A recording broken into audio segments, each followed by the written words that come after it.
കുഞ്ഞാട്ടിൻ പീരൂരക്തത്താൽ ഞാൻ ശുദ്ധനായി തീർന്നു. തൻ ചങ്കിലെ ശുദ്ധരക്തത്താൽ ഞാൻ ജയം പാടിയിടും. കുഞ്ഞാട്ടിൻ പീരൂരക്തത്താൽ ഞാൻ ശുദ്ധനായി തീർന്നു. തൻ ചങ്കിലെ ശുദ്ധരക്തത്താൽ ഞാൻ ജയം പാടിയിടും. മഹത്വം രക്ഷകാ സ്തുതി നിനക്കെന്നും, ചേറ്റിൽ നിന്നെന്നെ നീ വീണ്ടെടുത്തതിനാൽ സ്തുതിക്കും നിന്നെ ഞാൻ ആയുസ്സിൻ നാളെല്ലാം നന്ദിയോടടി വണങ്ങും. ഇപ്പോൾ നാം ശ്രവിച്ചുകൊണ്ടിരിക്കുന്നത് മോർണിംഗ് വോയിസ് എന്ന ആത്മീയ ശുശ്രൂഷയാണ്. ഇന്ന് ആരാശ്രമമായ ചിന്ത പങ്കുവയ്ക്കുന്നത് സഹോദരൻ ജോർജ് ജോൺ ഇൻഡോർ. ദൈവത്തിൻ്റെ വിലയേറിയ നാമം എന്നും എന്നേക്കും വാഴ്ത്തപ്പെടുമാറാകട്ടെ. ഈ മോർണിംഗ് വോയിസിലുള്ള എല്ലാ പ്രിയ വിശ്വാസികൾക്കും കർത്താവായ യേശു ക്രിസ്തുവിൻ്റെ നിസ്തുല്യ നാമത്തിലുള്ളതായ സ്നേഹവന്ദനം അറിയിച്ചുകൊള്ളുകയാണ്. ഈ കർത്തൃദിവസത്തിൻ്റെ ഒന്നാം നാൾ രാവിലെ സമയത്ത് ദൈവത്തിൻ്റെ വചനവുമായിട്ട് അല്പസമയം ആയിരിക്കാൻ കർത്താവ് തന്ന സാവകാശത്തെ ഓർത്ത് ദൈവത്തെ സ്തുതിക്കുന്നു. സാധാരണ ആഴ്ചവട്ടത്തിൻ്റെ ഒന്നാം ദിവസം നാം സഭയായിട്ട് കർത്താവിനെ കൂടി വന്ന് ആരാധിക്കുന്ന ദൈവമക്കളാണ്. വലിയവനായ ദൈവത്തെ ആരാധിക്കുന്നതിന് നമുക്ക് ദിവസത്തിൻ്റേതോ സമയത്തിൻ്റേതോ യാതൊരു രീതിയിലുള്ളതായ പരിധിയും ഇല്ലാതെ നാം ദൈവത്തെ ആരാധിക്കുന്നവരാണ്. ദൈവം മനുഷ്യനിൽ നിന്ന് ആരംഭം മുതൽ നിന്ന് ആഗ്രഹിക്കുന്നതും നിത്യതയോളം ആഗ്രഹിക്കുന്നതുമായ ഒന്നാണ് ദൈവമക്കൾ ദൈവത്തെ ആരാധിക്കണം എന്നുള്ളത്. കർത്താവായ യേശു ക്രിസ്തു ഈ ഭൂമിയിൽ വന്നപ്പോൾ ജനനത്തിങ്കൽ മുതൽ കർത്താവിനെ ആരാധിക്കുന്ന ചില സംഭവ വികാസങ്ങൾ നമുക്ക് സുവിശേഷങ്ങളിൽ കാണുവാനായിട്ട് സാധിക്കും.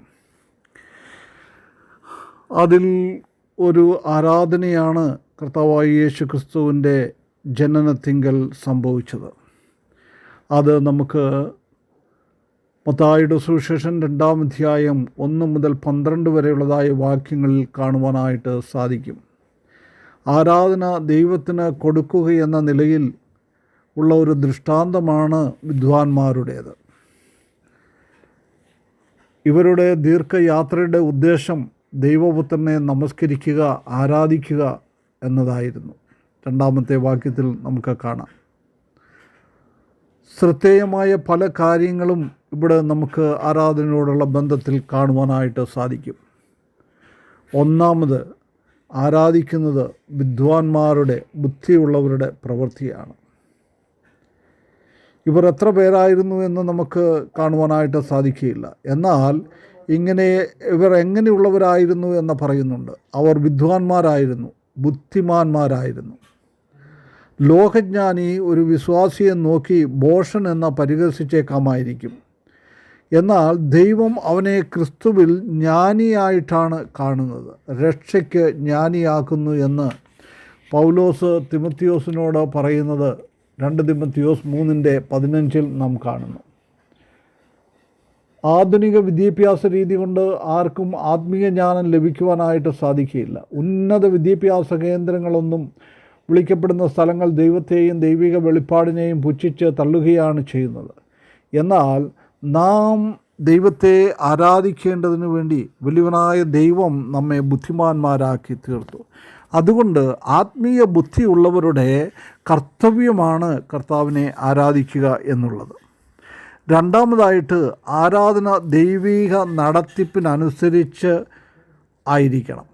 ഈ വിദ്വാൻമാർ ദൈവപുത്രൻ്റെ അടുക്കൽ വന്ന് അവരുടെ നിക്ഷേപങ്ങൾ കാഴ്ചവെച്ച് ആരാധിക്കുന്നതിന് ഒരു നക്ഷത്രം അവർക്ക് വഴികാട്ടിയായിട്ടുണ്ടായിരുന്നു.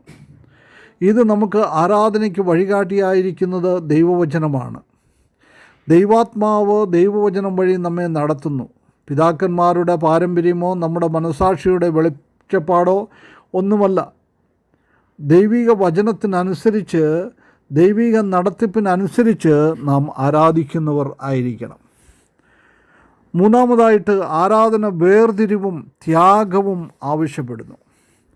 ഈ വിദ്വാൻമാർ ആരാധിക്കേണ്ടതിന് വേണ്ടി യാത്ര പുറപ്പെട്ടു. അവർ അന്യരും പരദേശികളുമായി നക്ഷത്രത്തെ കണ്ട് നക്ഷത്രത്തിൻ്റെ പിന്നാലെ വന്ന് അവർ മരുഭൂമിയിൽ അനേകം നാളുകൾ യാത്ര ചെയ്ത് അവരുടെ വീടിനെയും അവരുടെ ചാർച്ചക്കാരെയും എല്ലാം വിട്ട് അവർ മുൻപോട്ട് വന്ന് ത്യാഗത്തോടുകൂടെ, അതുപോലെ തന്നെ വേർപാടിൻ്റെ അനുഭവത്തോടുകൂടെ അവർ ദൈവത്തെ ആരാധിച്ചു. നാലാമതായിട്ട് നാം കാണുന്നത് ആരാധന നിശ്ചയദാർഢ്യവും ഏകാഗ്രതയും നമ്മിൽ നിന്ന് ആവശ്യപ്പെടുന്നു. ഈ വിദ്വാൻമാർ യാത്ര ചെയ്ത് ജെറുസലേമിൽ എത്തിയപ്പോൾ കണ്ട കാര്യം അവരെ അത്ഭുതപ്പെടുത്തി. തങ്ങളുടെ മശികയുടെ വരവിനെക്കുറിച്ച് സ്വാഗതം ചെയ്യുവാൻ ആകാംക്ഷയോടെ കാത്തിരിക്കുന്ന ഒരു ജനത്തെയല്ല, മശിക വരുന്ന കാര്യത്തെക്കുറിച്ച് അറിയാത്തവരായിട്ടാണ് അവർ ഇരുന്നത്. ഹെരോദാവിനോട് ആ കാര്യങ്ങൾ പറഞ്ഞിട്ട് പോലും ഹെരോദാവ് തന്നോട് കൂടെ ആരെയും അയക്കാതെ അവർ കർത്താവിനെ ആരാധിക്കുവാനായിട്ട് വരുന്നത് കാണുവാനായിട്ട് സാധിക്കുകയില്ല. എന്നാൽ എന്തെല്ലാം പ്രശ്നങ്ങളുണ്ടായിരുന്നാലും ഈ വിദ്വാൻമാർ നിശ്ചയദാർഢ്യത്തോടുകൂടെ ഏകാഗ്രതയോടുകൂടെ വന്ന് കർത്താവിനെ ആരാധിച്ചു എന്ന് നാം ഇവിടെ കാണുന്നു. അഞ്ചാമതായിട്ട് നാം കാണുന്നത് ആരാധന സന്തോഷത്തെ പ്രദാനം ചെയ്യുന്നു. അവർ ശിശു ഇരിക്കുന്ന സ്ഥലത്ത് മീതെ വന്നപ്പോൾ നക്ഷത്രം അവർക്ക് മുമ്പായി പോയിക്കൊണ്ടിരുന്നു. അത് അവർ കണ്ട് വളരെ സന്തോഷത്തോടുകൂടെ ദൈവത്തെ ആരാധിക്കുന്നത് നാം കാണുകയാണ്. യോഹന്നാൻ്റെ സുവിശേഷം 20-ാം അധ്യായം 20-ാം വാക്യത്തിൽ നാം കാണുന്നത് കർത്താവിനെ അവർ കണ്ടതുകൊണ്ട് ശിഷ്യന്മാർ സന്തോഷിച്ചു. അപ്പോൾ ആരാധന സന്തോഷത്തെ ഉളവാക്കുന്നതായിരിക്കണം. ആറാമതായിട്ട് ആരാധന ദൈവപുത്രനെ കാണുക എന്ന വ്യവസ്ഥയോടുകൂടിയതാണ്. അവർ അമ്മയോട് കൂടെ വന്ന് ശിശുവിനെ കണ്ട് ശിശുവിനെ നമസ്കരിച്ചു. ദൈവപുത്രനെ കാണണം, യേശു കുഞ്ഞിനെ കാണണം, ആ ഒരു ശ്രദ്ധയോടു കൂടെ ആയിരുന്നു അവർ വന്ന് ആരാധിച്ചത്. അതുപോലെ തന്നെ നാം കാണുന്നത് ഏഴാമതായിട്ട് നമ്മുടെ നിക്ഷേപങ്ങൾ ദൈവത്തിന് കാഴ്ചവെക്കുന്നതാണ് ആരാധന.